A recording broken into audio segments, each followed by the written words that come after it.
Selamat siang pemirsa, kita akan bergabung ke Istana Negara untuk mengikuti press conference atau konferensi pers terkait dengan sejumlah kebijakan Presiden.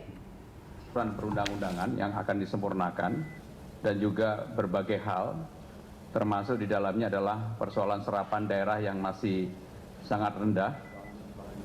Dan tadi Mendagri telah melaporkan dan Bapak Presiden langsung merespon meminta kepada Menteri Dalam Negeri untuk menerapkan reward and punishment kepada daerah yang tidak ataupun serapannya masih sangat rendah, yaitu dengan diantaranya dengan tidak memberikan dana alokasi khusus atau DAK, kemudian memotong insentif, atau kalau perlu juga uang tidak ditransfer dalam cash tetapi dalam surat utang. Nanti untuk elaborasi terhadap hal itu akan disampaikan oleh Pak Mendagri. Tetapi intinya adalah rapat kemudian menindaklanjuti, kita akan melakukan rapat terbatas yang dimulai dengan besok sekaligus juga TPA. Mudah-mudahan 154 peraturan perundang-undangan yang dianggap menjadi barrier itu bisa diuraikan. Tadi Menko Polhukam dan juga Menko Maritim menyampaikan mengenai perkembangan yang ada, termasuk hampir semua persoalan hukum, persoalan politik. Alhamdulillah semuanya dapat terjaga dengan baik. Untuk lebih jelasnya, lebih detailnya, kami persilakan yang pertama kali Menko Polhukam terlebih dahulu. Kami persilakan. Terima kasih Pak Sekap, Bapak-Bapak, Ibu-Ibu sekalian. Dalam bidang saya, tugas pokok saya sebenarnya bagaimana memastikan, saya ulangi, memastikan bahwa semua proses mekanisme dalam bidang ekonomi itu bisa berjalan dengan bagus. Tidak ada kegaduhan-kegaduhan yang bisa terjadi lagi. Kita ingin semua tentram. Nah, oleh karena itu kami di Polhukam ini melihat jangan sampai ada disinformasi mengenai apa yang dibuat oleh pemerintah. Dalam bidang ekonomi saya kira nanti akan dijelaskan, tapi saya ingin katakan bahwa semua langkah-langkah untuk menangani ekonomi itu telah dilakukan dengan bagus dan sesuai dengan apa yang kita lihat, dan itu juga kemarin diberikan komentar oleh ketua dari IMF, Christine Lagarde. Jadi saya pikir tidak ada hal-hal yang menjadi istimewa lagi.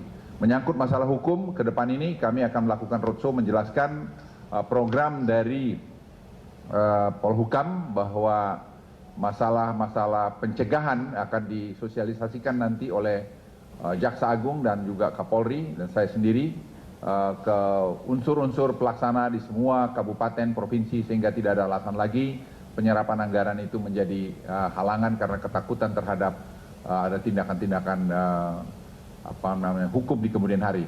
273 triliun itu kita harapkan bisa kita disperse dan bisa pada kuartal ketiga ini kita akan bisa mencoba sampai kepada 60% penyerapan belanja modal. Dengan demikian maka kita bisa melihat likuiditas di market akan lebih baik lagi.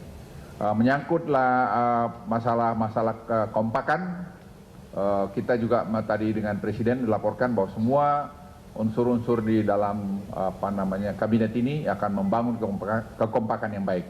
Dan lebih daripada itu masalah loyalitas tegak lurus kepada institusi itu dilakukan dan kita akan bertindak tegas kepada orang ataupun elemen sampai pada tingkat menteri pun bila tidak mematuhi perintah atau keputusan yang telah diberikan oleh rapat kabinet. Oleh karena itu dalam rapat kabinet ini sekali lagi penekanan dari Bapak Presiden dan kami elaborate itu bahwa kita harus melaksanakan keputusan yang sudah disepakati. Nah, ini menjadi satu mesin pemungkas untuk menghilangkan keraguan-raguan daripada penyerapan anggaran yang ada itu. Sekali lagi masalah disinformasi menjadi penting, oleh karena itu semua menteri akan berbicara hal yang sama, menyampaikan apa yang sudah diputuskan oleh rapat, misalnya masalah tadi paket kebijakan yang akan sebentar lagi diumumkan, itu juga menteri-menteri harus belajar semua, dan kami Polhukam akan mengamankan itu semua. Kedua adalah menyangkut hubungan dengan parlemen, dengan partai politik, saya kira sangat baik. Kita juga membangun demokrasi yang matang, teman-teman yang lain juga bisa mengkritik kita dengan kritik-kritik yang konstruktif, dan kita juga tentu harus menerima kritik-kritik yang konstruktif untuk perbaikan lebih bagus membawa bangsa ini ke depan. Menyangkut kepada seperti kemarin ada unjuk rasa, kita juga berkoordinasi dan kita jelaskan karena banyak juga disinformasi yang tidak sampai utuh atau informasi yang tidak sampai utuh pada teman-teman buruh bahwa apa yang kita lakukan itu benar-benar sebenarnya untuk menunjang kesejahteraan buruh. Saya hanya garis bawahi pada teman-teman sekalian, pemerintah ini sebenarnya efektif berjalan belum sampai 7 bulan. Jadi kita sudah melakukan banyak hal, karena 3 bulan pertama kita melakukan banyak masalah nomenklatur lah, masalah macam-macam. Saya kira Anda sangat tahu mengenai itu. Tapi sekarang saya lihat suasana kondisif dan kami jalan cepat atau berlari. Dan saya ingin yang terakhir sampaikan, jangan ada pikiran bahwa kami tidak hati-hati, tidak aware. Kita sangat hati-hati, sangat aware, tidak juga over confidence. Tapi kami confidence karena kami melihat angka-angka data-data itu memang kita mengarah kepada perbaikan yang lebih baik. Dan juga jangan ada pikiran bahwa kami tidak paham, kami sangat paham. Saya sebagai Menko Polhukam, berangkat pekerjaan saya itu melihat bagaimana masalah-masalah ekonomi yang sudah tadi saya jelaskan atau dijelaskan oleh Menteri Perekonomian. Saya kira itu dari saya, terima kasih.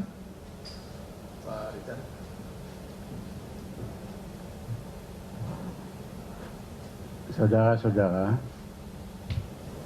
salah satu perintah Presiden agar kita mengurangi peraturan, izin, dan segala macam hambatan yang tidak perlu.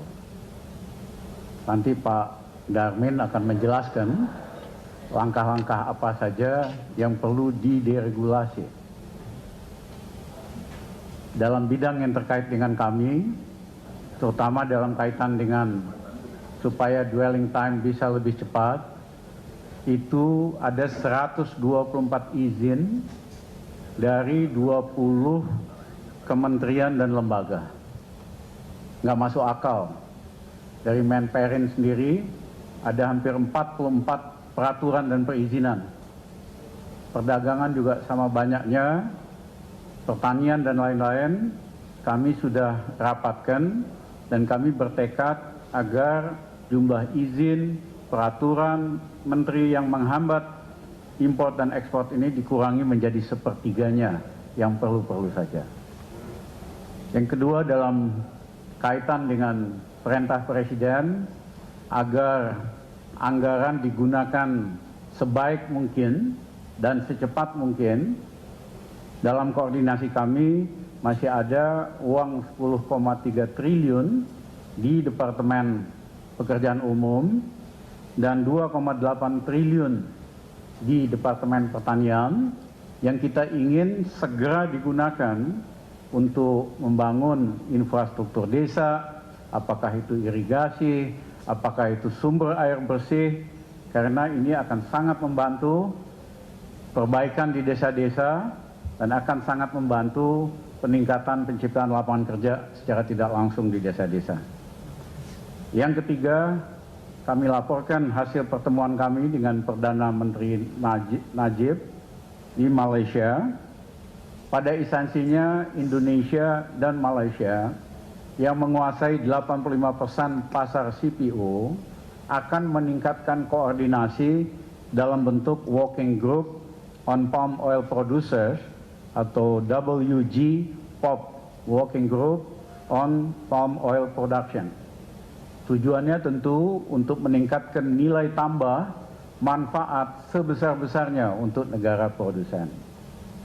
Yang kedua yang paling penting, karena negara-negara barat, terutama Eropa, ingin melindungi industri minyak soya beans-nya, minyak kacang kedelai, ingin melindungi minyak dari matahari, bunga matahari. Dan NGO-NGO tekan terus negara berkembang supaya makin ketat aturan soal sustainability, soal harus hijau dan sebagainya. In prinsip kita setuju ini, bahwa kita juga harus memelihara lingkungan kita semakin green, semakin sustainable. Nah, tetapi peraturan yang semakin ketat ini, kalau produsen sawit yang besar-besar, seperti Sinarmas Group, Salim Group, dan lain-lain, ya mereka nggak ada masalah untuk memenuhi prasyarat yang semakin ketat ini. Tapi untuk petani kecil, petani plasma yang jumlahnya 44% dari total petani, mereka tidak akan mampu memenuhi syarat ini. Oleh karena itu, pada pertemuan di Malaysia, kami menghimbau kepada partner Malaysia untuk tidak hanya defensif, ditekan-tekan terus sama negara maju, tetapi kita juga ofensif, yaitu dengan membuat standar kita sendiri, ya, yang betul-betul memenuhi sustainability, mendorong green dan lain-lain, tapi tidak ditumpangi oleh kepentingan negara maju. Nah, Malaysia sepakat, Indonesia juga sepakat, kita akan mencoba dapat dukungan dari konsumen CPO paling besar, yaitu China dan India. Nah, kalau 85% pemasoknya produsen dan mayoritas konsumennya sudah setuju dengan standar yang baru, maka kita bargaining posisi kita lebih kuat dan yang kita juga lebih membantu pengusaha sawit kecil. Nah, yang ketiga adalah menyangkut apa yang disebut sebagai B15. Jadi Indonesia ada aturan B15, solar itu boleh dicampur dengan 15% biodiesel yang bagus untuk lingkungan hidup, terutama kalau kita CPO. Malaysia baru 7%, kami berhasil minta Malaysia juga untuk meningkatkan jadi B15 dan kita akan tingkatkan B20. Nah, kalau kita bisa enforce laksanakan ini, baik untuk solar dan premium, maka kita akan menghemat 20% daripada import minyak mentah, daripada devisa yang selama ini dihabiskan untuk kendaraan bermobil. Tentu ini harus diikuti dengan peraturan pelaksanaan, sehingga Pertamina bisa campur dengan biodiesel dan B20.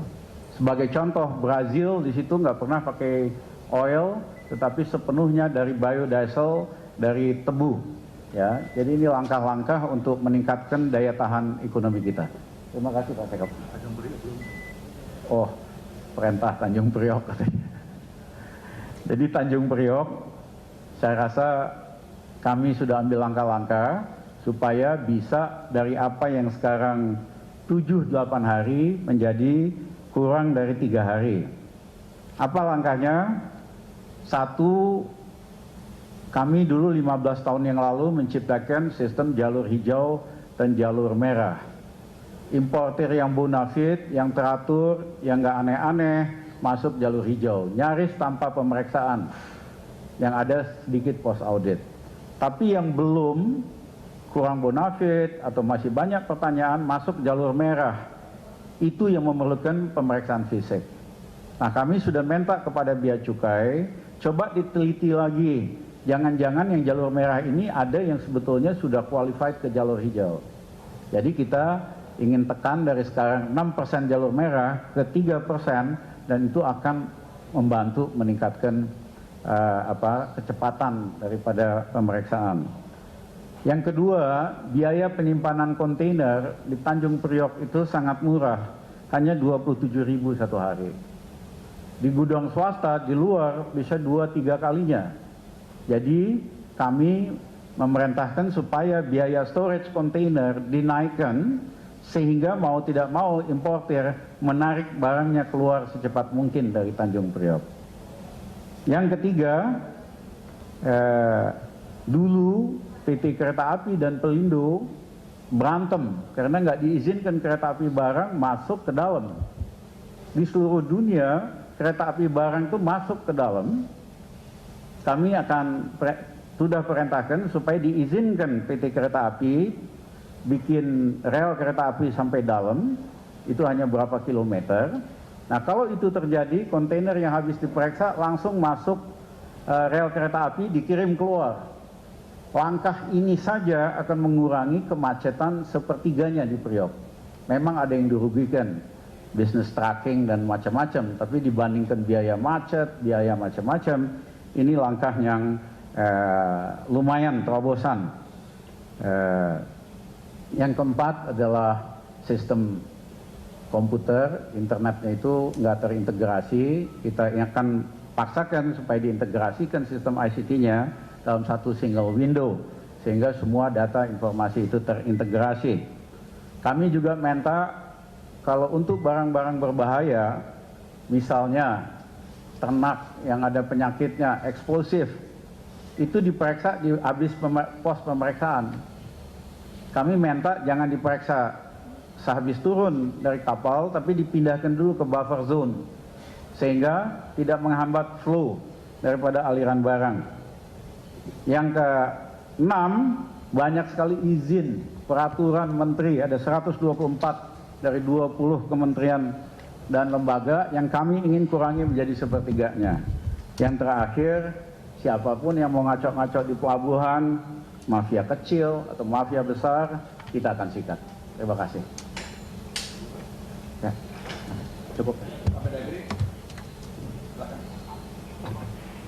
Kami singkat saja karena rapat hari ini menyoroti permasalahan penyerapan anggaran. Jadi dalam waktu tempo yang sesingkat-singkatnya, Kemendagri akan bersama-sama dengan Menteri Keuangan dan Sekap dan Seknek untuk menyusun aturan memberikan sanksi bagi daerah apa itu provinsi, kota, kabupaten yang penyerapan anggarannya untuk tahun anggaran 2015 ini rendah sekali. Yang kedua, kami juga akan memberikan stimulus pemerintah terhadap daerah yang penyerapan anggarannya itu bisa maksimal. Saya kira ini segera yang harus dilakukan. Yang ketiga, memperketat izin kepala daerah untuk meninggalkan daerahnya.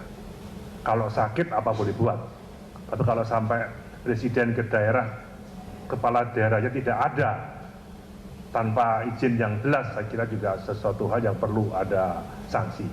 Yang ketiga, kita akan segera menyusun PP daripada Undang-Undang Administrasi, termasuk Undang-Undang 23, itu yang harus segera diselesaikan arahan Bapak Presiden dalam bulan ini, sehingga langkah-langkah yang diambil oleh pemerintah dalam rangka membangun kerjasama yang baik antara pusat dan daerah itu akan bisa terwujud. Yang keempat, Kemendagri selalu terlibat, diundang dalam setiap rapat-rapat Menko semuanya, karena menyangkut kebijakan di daerah dan menyangkut poros pemerintahan mulai pusat sampai kelurahan desa.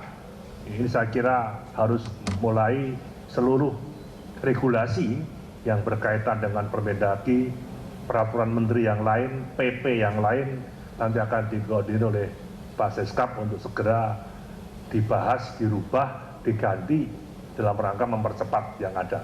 Yang terakhir mengenai izin satu atap. Kalau sampai ada kepala daerah, ada daerah yang menghambat izin perizinan yang menyangkut investor, yang menyangkut kepentingan masyarakat kecil, itu saya kira ini harus diberikan peringatan yang tegas. Satu hal yang akan segera kita keluarkan yaitu mengenai peraturan pemerintah yang berkaitan dengan Pulau Rempang dan Galang yang sudah 8 tahun ini lewat Permendagri yang lama status quo. Yang kedua, saya akan menerbitkan potongan IMB. Bagi yang membangun rumah itu ada potongan 95%. Karena undang-undang itu mewajibkan orang membangun rumah itu harus bayar IMB. Tapi untuk menengah ke bawah itu akan mendapatkan potongan 95%. Yang ketiga juga berkaitan dengan EKTP dan akte kelahiran.